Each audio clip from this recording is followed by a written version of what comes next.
Hello, my name's Ed, and I am just having all kinds of computer problems here.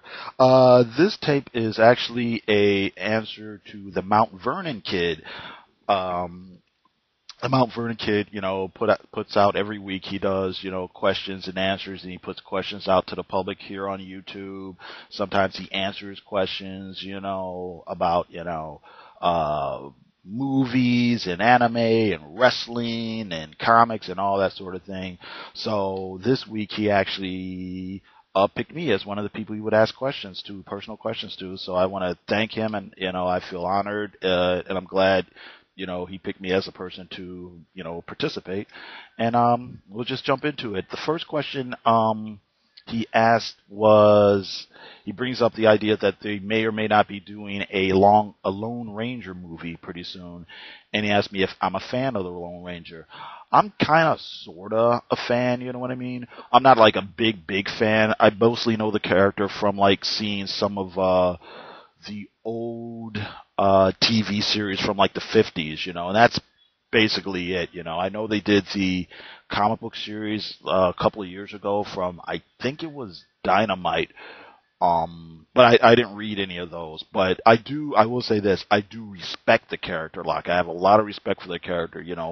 That's one of those old characters, from, the previous generation or whatever, that kind of helped, that's really beloved and kind of helped shape, what we, get in our action heroes and stuff today. I put him up there with like, the original Superman and Tarzan and Doc Savage and the Shadow and the original James Bond and all those characters. We had to have those characters first, before we get to, all the modern characters that we know and love.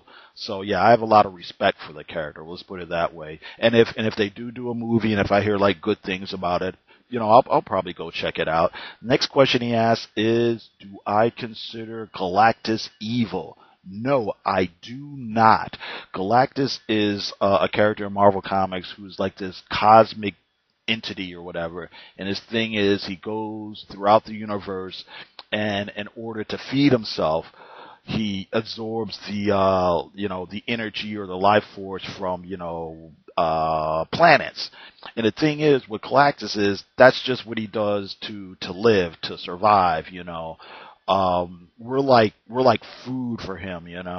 It would be the same thing as if you're a person who's like in the woods, and you have to like shoot a moose or a deer or something like that. That's how Galactus sees the Earth and the other populated planets. I think there was like some old comic where he was trying to explain himself to like Reed Richards or somebody like that, and he says, listen, if your life depended on you stepping on an anthill, you wouldn't hesitate. So that's where Galactus is coming from. One thing I think, just to sidetrack, one thing I think is kind of interesting was like, and I'm not too sure they still use this approach or whatever, but the one thing they did back in the day was they established that what Galactus really is, he's this sentient cosmic force of nature, and we really don't know what form Galactus really is.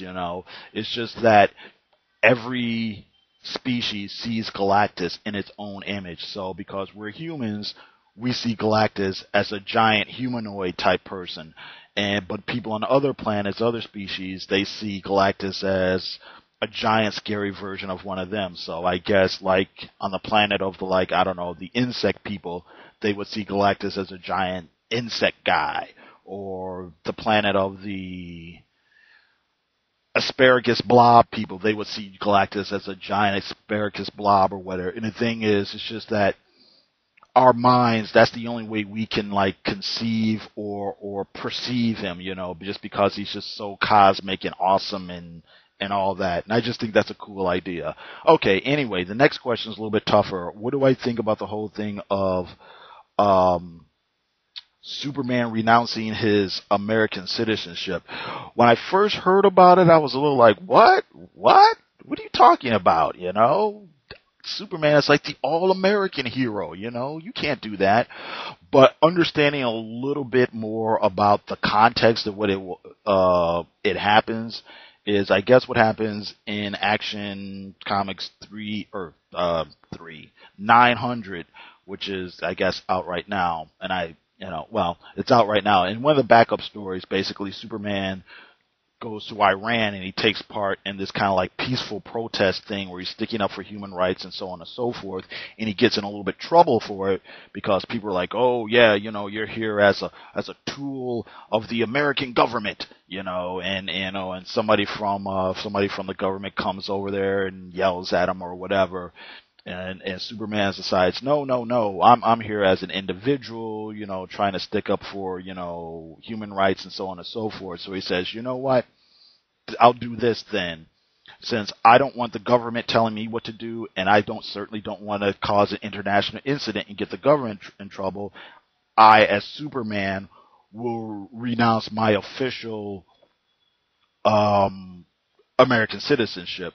And okay, I guess I can sort of see that. I know for like years, people, fans and things like that have always said, Superman's an American hero, but he's also a global hero. He's an international hero. Superman is perceived that way in real life, and of course he's perceived that way in the comics. Superman's like, the most stand-up guy in the DC universe. He's the guy who will help anybody, anywhere, no matter what. He doesn't just, worry about, his little corner of Metropolis or whatever. If there's somebody in trouble in China, he'll go. If there's somebody in trouble in Australia, he'll go, and so on and so forth. So I can kind of see it in a way on that level.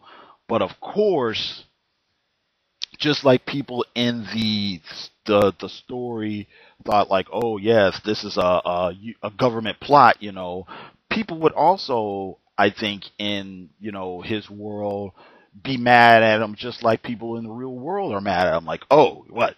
America's not good enough for you? You don't like Americans anymore, And I wonder if they're going to follow up on that at all. That might be interesting if they do a story, or even if they don't do a full story, if they just do, maybe a little subplot as part of a, bigger story, where maybe he just goes to Metropolis or whatever, and he just runs into a normal citizen, and they're like, oh yeah, I used to like you, Superman, but you hate America, so screw you, or something, and maybe he has to explain, no, that's not what I meant. This is what I meant, and just kind of have to like deal with the like ramifications of that decision. That, may or may not be interesting, depending on how it's done, I guess we just have to like wait and see, I was on some other website, right? And somebody posted a message saying something to the point of like, hey, you know what? This is just another one of those things that they do in comics, and probably in 2 years they'll forget about it and it'll go back to being exactly the way it was before. But who knows? Let's just see how it pans out. Are they going to do something serious and complex with it, or is it just whatever? But we'll see. Let's see. Last question he asked is lightsabers. Would I choose a single-sided lightsaber or a double-sided lightsaber? The thing is this: the double-sided lightsabers look cool. If I had to just stand and take a picture with one, it would be the double-sided one. If I had to use one, it would just be the single-sided one. Those things are hard enough.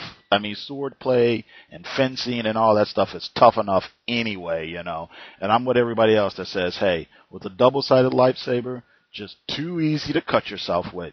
Okay, and that's it. I got to thank Mt Vernon Kid for letting me participate. I appreciate everybody listening, and everybody have a good day. Thanks.